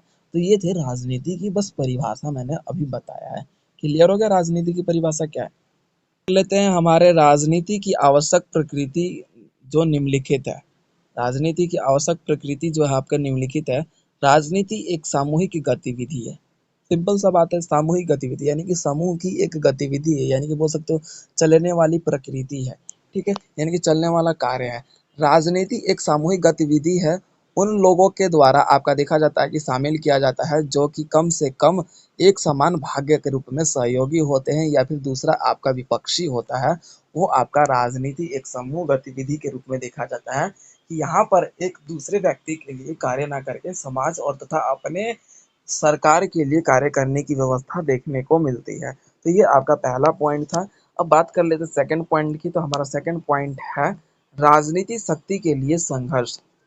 ठीक है, राजनीति क्या है, शक्ति के लिए संघर्ष करता है, यानी कि अपने जो बोल सकते हो अपने शासन व्यवस्था को पाने के लिए संघर्ष करता है। अगर बात करें तो राजनीति वास्तव में शक्ति के लिए एक संघर्ष है, जो कि राज्य के अंदर राजनीति दल का निर्माण होता है और अंतर्राष्ट्रीय स्तर पर, विश्व स्तर पर, राष्ट्रीय स्तर पर अपने संघर्ष करते हुए अपनी पहचान और अपने अस्तित्व को बनाए रखने के लिए वो क्या करता है, शक्ति को प्राप्त करने का प्रयत्न करता है। वो आपका राजनीति कहलाता है। ठीक है, और ये एक विद्वान थे जो मैक्स वेबर जो थे, इन्होंने बताया कि राजनीति संघर्ष का रूप है। ठीक है, इनके विचार भी बोल सकते हो कि राजनीति संघर्ष का रूप इनके द्वारा बताया गया। मानव के जीवन में सभी पहलुओं को प्रभावित करने की व्यवस्था है, वो आपकी राजनीति कहलाती है। राजनीति जो कि आपका आर्थिक, धार्मिक और सामाजिक और राजनीतिक तौर पे आपका देखने को मिलता है कि इन सभी तरीके से आपका क्या कहलाता है, राजनीति कहलाती है। यानी कि आर्थिक रूप में, धार्मिक रूप में और सामाजिक रूप में आप देखा जाए तो हमारे बोल सकते हो कि हमारे धार्मिक रूप में भी राजनीति की जा रही है ना। और जैसे बीजेपी हो गए, केजरीवाल हो गए, या तो बोल सकते हो कि ममता बनर्जी होगी, चाहे आपके बोल सकते हो कांग्रेस हो गए, सभी या फिर जितने भी जो भी पार्टी है, उन सभी में अपने धार्मिक व्यवस्था के रूप में क्या है, राजनीति कर रहे हैं कि अपने अपने धर्म को लेके आगे बढ़ रहे हैं भाई। वो भी एक राजनीति है। ठीक है, यानी कि धार्मिक रूप में ये राजनीति है। अब यह कि आर्थिक रूप में राजनीति की बात कर ली जाए तो यानी कि अर्थव्यवस्था के रूप में कोई राजनेता ये कहता है कि भाई हम ये आएंगे तो इतने बोल सकते हो इतनी छूट देंगे, इतने आरक्षण देंगे, भारत की अर्थव्यवस्था का बढ़ावा करेंगे या फिर बढ़ाएंगे। अब उसके बाद आर्थिक राजनीति, आर्थिक सामाजिक राजनीति की बात कर लीजिए तो समाज सुधारक कल्याण के बारे में बात करने लग जा किया जाने लगता है। समाज में चल रहे जो व्यवस्था है उनके बारे में बात किया जाने लगता है। तो ये हमारा सामाजिक राजनीति। ठीक है, तो यहाँ तक सभी को क्लियर हो गया। ठीक है, तो अब हम अपने क्वेश्चन, अगले क्वेश्चन पे चले। उसके बाद ये है कि हमारा सेंसरशिप। तो सेंसरशिप जो है वो हर बार एग्जाम में मोस्ट इंपोर्टेंट क्वेश्चन बात कर लूँ तो 100 में से 85% है कि ये पूछता है सेंसरशिप। इससे पहले भी बहुत से क्वेश्चन है जो कि आपके एग्जाम के लिए मोस्ट इंपोर्टेंट क्वेश्चन थे। तो वो सब तो आप लोग वीडियोस, इसलिए मैं क्लास ज़्यादा लेके, ज़्यादा लेक्चर के अकॉर्डिंग आप लोगों की हर एक क्वेश्चंस को मैं कवर अप करवाया ताकि आप लोगों को कोई डाउट ना हो। इन वीडियोस को भी अगर आप लोग देख लोगे ना अच्छे से मन शांत करके, या फिर किसी टेंशन से वरीड अपने आप को हटा के, तो आप लोगों के एग्जाम में ना, रियली बता रहा हूँ, जैसे लिखने का तरीका हो और मार्क्स को कैसे कटने से रोका जाए, ये सब चीज़ को ध्यान में रखते हुए वो चलेगा ना, तो उसके अप्रोक्स 70 नंबर तो आने आने हैं, अगर वो नहीं भी पढ़ रहा बस वीडियो के माध्यम से। ठीक है, तो अब बात कर लेते हैं हमारे पॉइंट्स की। तो हमारे पॉइंट्स में जो है आपका सेंसरशिप, सेंसरशिप की अवधारणाओं का वर्णन करते हुए इसकी परिभाषाओं का चर्चा कीजिए। सेंसरशिप, सेंसरशिप का जो शब्द है उसकी उत्पत्ति जो रोम शब्द के सेंसर कार्यालय से हुआ है, जिसका मुख्य उद्देश्य है नैतिकता और नियंत्रण करना। ठीक है, नैतिकता और नियंत्रण करना, जो कि लोगों के व्यवस्थाओं में और तथा लोगों के द्वारा नियंत्रण के रूप में देखा जाता है। नियंत्रण एक ऐसा शब्द है जो कि हमारे जीवन से संबंधित होता है। इस पर हम बात कर लेते हैं कि हमारे जीवन में सेंसर, सेंसर का मतलब होता है कि हमारे आधुनिक रूप में देखा जाता है जन्म हुआ, बोल सकते हो आधुनिक टाइम में बोला जाए तो जैसे जो जन्म होता है वो आपका सेंसर कहलाता है। ठीक है, तो आपने नोटिस भी किया होगा कि सेंसरशिप की जो जनगणना के रूप में देखा जाता है यानी कि जन्म से ये संबंधित होता है, यानी कि हमारे मानव के जीवन या फिर मानव व्यवस्था से संबंधित होता है। सेंसर जो कि हमारे सार्वजनिक व्यवस्था का एक स्वरूप है, जो कि हमारे एक ऐसे कार्य और हमारे समाज का नियंत्रण को रूप में देखने को मिलता है कि ये हमारे समाज में जो सेंसरशिप है वो समाज का एक ऐसा रूप है जिसमें हम ये देखेंगे कि सूचना तथा हमारे जो अंकुश व्यवस्था होती है, अंकुश व्यवस्था जो हमारे समाज को एक छल कपट के रूप में जो हमारा देखने को मिलता है कि माध्यम बनता है सत्ता शक्ति बनाए रखने के लिए। हम क्या करते हैं, समाज में अलग अलग गतिविधियों का प्रयोग करते हैं, सांस्कृतिक व्यवस्था का प्रयोग करते हैं, अलग अलग कृतियां प्रयोग करते हैं, सभ्यता व्यवस्था का प्रयोग करते हैं। अप्रत्यक्ष रूप में हम क्या करते हैं, अपने विचारों का प्रकट करते हैं। सांस्कृतिक रूप में बात की जाए तो हमारा जो धर्म है, तानाशाही व्यवस्था को ध्यान में रखते हुए हमारा जो धार्मिक व्यवस्था है उसको ध्यान में रखते हुए गैलीलियो एक विद्वान हुए जिन्होंने बताया कि सेंसरशिप एक प्रमुख व्यवस्था है जिनके कारण हमारा जो नियंत्रण कर पाना उस पर कोई बोल सकते हो कि कोई उस पर नियंत्रण नहीं कर सकता सेंसरशिप पे किसी भी प्रकार का। ठीक है, क्लियर है यहाँ तक? सेंसरशिप का मतलब यही है कि जो आपका देखने को मिलता है कि हमारा समाज एक ऐसा समाज में सम्मिलित है जिसमें अगर बात कर लिए तो मनुष्य का जो जीवन है उसका जो छल कपट का जो जीवन है जिस पर किसी प्रकार का उस पर नियंत्रण नहीं है, उसके व्यवहारों पर कोई नियंत्रण नहीं कर सकता, उसके समाज व्यवस्था में जो योगदान है उसके प्रदर्शनों पे कोई नियंत्रण नहीं कर सकता, उसके कलात्मक व्यवस्था पे कोई नियंत्रण नहीं कर सकता। अब जाहिर सी बात है, जो अब किसी के प्रदर्शन की नियंत्रण हम नहीं कर सकते ना, कोई अगर टॉपर है तो उस पर नियंत्रण नहीं कर सकते कि भाई वो उसे टॉपर बनने से रोक नहीं सकते। वो अलग बात है कि भाई हम उसे रोक भी दें, लेकिन उसके मानसिक स्थिति को तो नहीं रोक सकते ना।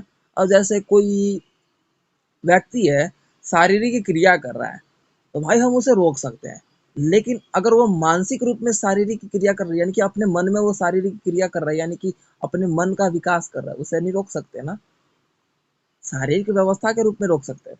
तो ये जो सेंसरशिप है मानव को सार्वजनिक संरचना यानी कि संचार व्यवस्था में आगे बढ़ाने का कार्य करता है, जो कि सूचना से संबंधित होता है। मानव आज एक स्थान से दूसरे स्थान की जो व्यवस्था जो गतिविधि है, गतिविधि यानी कि जो बोल सकते हो कि कोई कार्य है उसके बारे में जो सूचना एकत्रित करके तथा दूसरे व्यक्ति तक पहुंचाना, चाहे उसकी सांस्कृतिक हो, चाहे आगे बोल सकते हो क्षेत्रीय हो, चाहे आपका धार्मिक रूप में हो, तो वो आपका सेंसरशिप की व्यवस्था में देखने को मिलता है। सेंसरशिप जिसमें आपका देखा जाता है कि गैलीलियो ने ये बात बताया कि उसके द्वारा जो बताया गया है कि सेंसरशिप एक कला और एक वास्तुकला के रूप में देखा गया कि एक जो साहित्य जिस तरीके से, यानी कि साहित्यकार क्या है भाई, उसकी मन की मर्जी है, वो कहीं भी किसी भी प्रकार की प्रकृति का चित्रण करके उसका व्याख्या कर सकता है। अब जो बोल सकते हो एक लेखक होता है भाई, उसे आजाद होता है भाई किसी प्रकार की रचना करने में। ठीक है, तो गैलीलियो ने यही बोला कि सेंसरशिप है जो वो एक वास्तुकला और एक साहित्य के रूप में देखा गया है जिस पर किसी भी प्रकार का कोई नियंत्रण नहीं है। ठीक है, वो हमारा सेंसरशिप कहलाता है। ठीक है, अब उसके बाद क्या है कि यहाँ पे ये बात भी बोला गया कि जैसे एक उदाहरण लिया गया, यहाँ पे उदाहरण की बात की जाए, उदाहरण लिया गया हमारे प्राकृतिक के जो क्रांति है, जो इतिहास में ये जो घटना घटित हुआ, ये क्रांति के माध्यम से लोगों ने अपनी स्वतंत्रता, समानता तथा अपने अधिकारों की मांग करनी शुरू कर दी। हिटलर और मुसोलिनी हिटलर और मुसोलिनी द्वारा जो अभिव्यक्ति की आज़ादी है उस पर मांग करना शुरू कर दी। नाजीवाद और फासीवाद का जो स्थिति है उसका कहीं ना कहीं उस पर आवाज उठाया गया, और स्टालिन जो ये विद्वान है ये सारे, और हिटलर तो आपको पता ही है, मुसोलिनी हो गए और स्टालिन हो गए, द्वारा आपका देखा गया कि संरचनाओं के माध्यम से उन्होंने उस पर नियंत्रण किया। इसी व्यवस्था को अतिरिक्त आपका देखा जाता है कि कम्युनिस्ट पार्टी का जो गठन होता है, और यहाँ पे जो समाचार पत्रों की स्थिति रही है ना, वो महत्वपूर्ण स्थिति रही है। समाचार पत्रों की महत्वपूर्ण स्थिति रही है, यानी कि जो इस हिटलर था, मुसोलिनी था, स्टालिन था, तो ये और कम्युनिस्ट पार्टी थे, समाचार पत्रों ने इन पर क्या किया था, अपने आवश्यकता अनुसार इन पर व्यंग और बोल सकते हो प्रकाशित किया था। आप जैसे कि अब कोई गलती करता है तो समाचार पत्र को भाई हम छपने से रोक नहीं सकते ना, तो ठीक उसी प्रकार से ये देखने को मिला। तो सेंसरशिप में हमें बस यही देखने को मिला, जिस तरीके से हमारा उदारवादी नीति था, ठीक है, पूंजीवादी नीति था, जो हमारा बाजारीकरण था, उनके बारे में भी हम प्रकाशित होने से उनको रोक नहीं सके। तो इसी व्यवस्था को हम सेंसरशिप कहते हैं, जो कि हमारी राजनीति व्यवस्था में आज बड़ी पैमाने पे हमारी सेंसरशिप पाई जाती है। सेंसरशिप अर्थात एक ऐसी स्थिति जब हम किसी भी प्रकार से उस पर नियंत्रण ना कर सके, वो हमारा सेंसरशिप कहलाता है, जिसमें हमारे साधन और संसाधन व्यवस्था भी यहाँ पे सम्मिलित किया जाता है। वो हमारा सेंसरशिप कहलाता है। क्लियर हो? अब उसके बाद हमारा आज आपका लास्ट क्वेश्चन है, जो कि एग्जाम के लिए जो हमने जो क्वेश्चन सिलेक्ट किया था उसमें से आज आपका लास्ट क्वेश्चन है, जो कि आई थिंक ठीक है। तो अब बात कर लेते हैं हमारा अब इसके क्वेश्चंस का। तो निष्पक्षता का सिद्धांत जो है उसके बारे में बात कर लेते हैं। तो निष्पक्षता का सिद्धांत रोल्स के न्याय सिद्धांत के रूप में निष्पक्षता का सिद्धांत ये बताता है, यानी कि रोल्स जो विद्वान हुए, जो दार्शनिक हुए, जो राजनीति शास्त्र हुए, ठीक है, उनके अनुसार नैतिक सिद्धांत के रूप में ये बताया कि जो जो हमारी आवश्यकता है, जो मनुष्य की आवश्यकता है, उसके जो निष्पक्ष रूप में होनी चाहिए।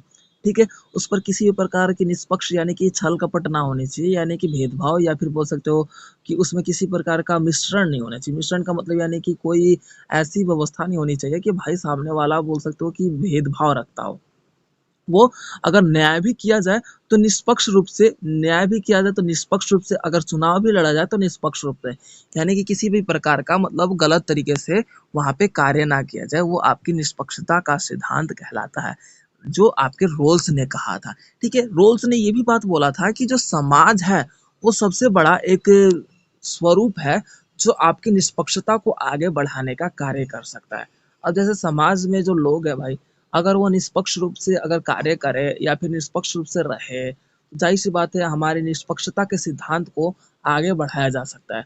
तो निष्पक्षता का सिद्धांत जिसमें हमारी न्याय व्यवस्था का स्वरूप अत्यधिक रूप में देखने को मिलता है, जिसमें हमारा जो न्यायालय प्रणाली है, जो हमारे स्वतंत्रता, हमारे अधिकार, हमारे अवसर, हमारे आय, हमारे संपत्ति, या फिर हमारे आत्म प्रतिष्ठा का सम्मान करने की व्यवस्था जो हमारा न्याय करता है, कि इन सभी व्यवस्थाओं का जो न्यायालय है हमारी रक्षा करता है और निष्पक्ष रूप में सुनाई या फिर बोल सकते सुनवाई करता है। ठीक है, रोल्स के अनुसार निष्पक्षता सिद्धांत जो है एक न्याय की संकल्पना मानी जाती है, या फिर न्याय का मूल विचार माना जाता है, ये रोल्स कहते हैं। ठीक है, रोल्स ये बोलते हैं कि जो निष्पक्षता का जो सिद्धांत है ना, वो एक न्याय का स्वरूप है, जिसके कारण मानव अपने ऊपर किसी प्रकार का, अगर किसी परिस्थितियों में अगर उस पर किसी व्यवस्था के अनुसार कोई उसकी नैतिकता या फिर उसके बोल सकते हो कि अधिकारों से उसे वंचित करता है, तो वो अपने व्यवस्थाओं के अनुसार या फिर कानून में मुकदमे का सहारा लेते हुए उस पर मुकदमा लागू कर या फिर कार्रवाई करवा के वो क्या कर सकता है, निष्पक्ष रूप में अपने फैसले को बोल सकते हो कि फैसला सुनवाई करवा सकता है। और इसका जो कार्य है, कानून व्यवस्था जो है या फिर न्यायालय व्यवस्था है, वो निष्पक्ष रूप से आपका सुनवाई करेगा। ये नहीं देखेगा कि वो किसी एक पक्ष में ना होकर निष्पक्ष, यानी कि दोनों पक्षों का रूप स्वरूप जो है वो बराबर तरीके से सुनकर, उन दोनों पक्षों को बराबर तरीके से समझकर, उसके बाद जो सही है उसी को सही बोलेगा, जो गलत है उसको गलत ही बोलेगा।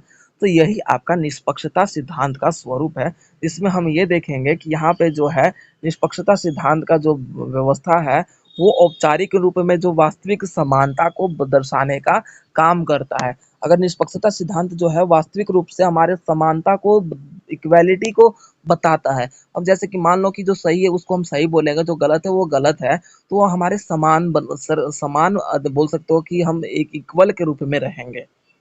ठीक है, अगर मान लो कि हम किसी के साथ पक्ष विपक्ष करें, जैसे फॉर एग्जांपल यहाँ पे सभी स्टूडेंट है, सभी स्टूडेंट में जो बोल सकते हो कि कोई टॉपर है, तो भाई अगर वो उसके साथ रहे तो कहीं ना कहीं ये बोल सकते हो कि मैं पक्ष में रहा, तो ये गलत हुआ ना बाकी स्टूडेंट के कारण साथ है, तो ये हमारा, ये कहीं ना कहीं ये गलत है। तो इसी व्यवस्था को ध्यान में रखते हुए जो हमारा है कि निष्पक्षता सिद्धांत को आगे बढ़ाया गया, ताकि मानव के द्वारा जो जिस प्रकार से न्याय व्यवस्था पाई जाए या फिर न्यायालय व्यवस्था में उसका जो न्याय हो, तो वो निष्पक्ष रूप में आपका पाया जाता है। ठीक है, क्लियर है? की।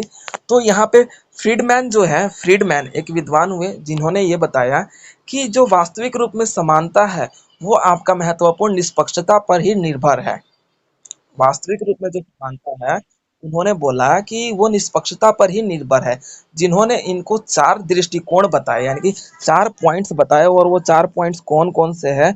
परिणामों में समानता, परिणामों में समानता। इन्होंने 4 पॉइंट्स बताए थे, वो चारों पॉइंट्स मैं बता रहा हूँ। परिणामों में समानता, पॉइंट्स लिख लीजिए।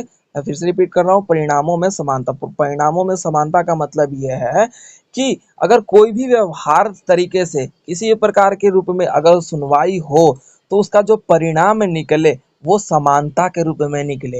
ये नहीं कि भाई किसी एक पक्ष में निकले।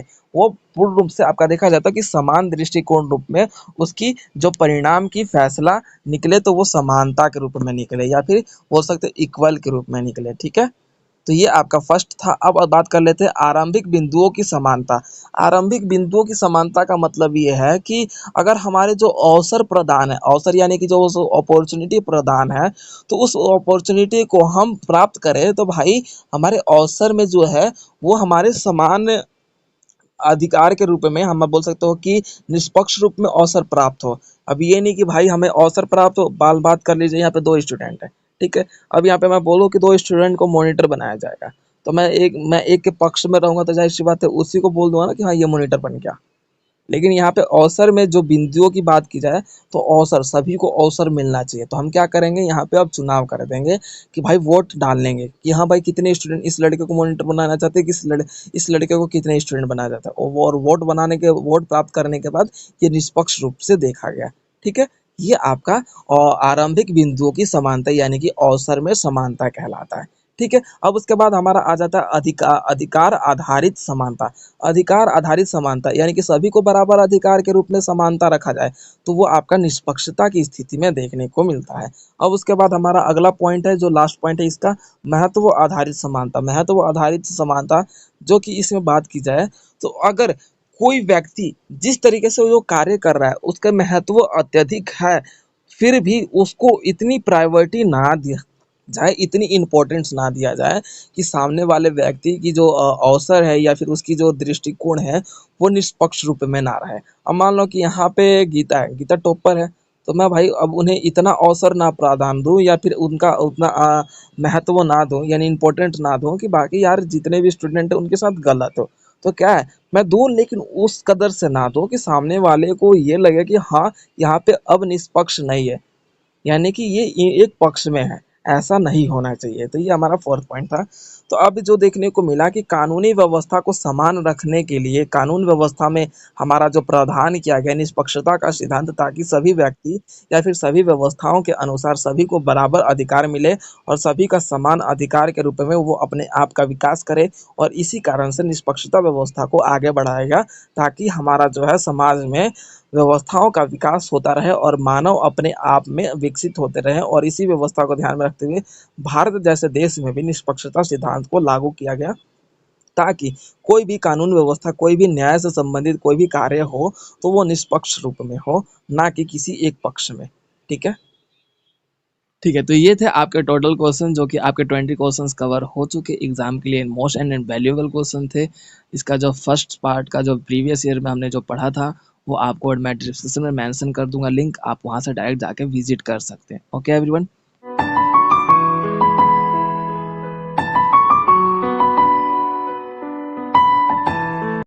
तो वीडियो को like, comment, share and subscribe करना ना भूलें।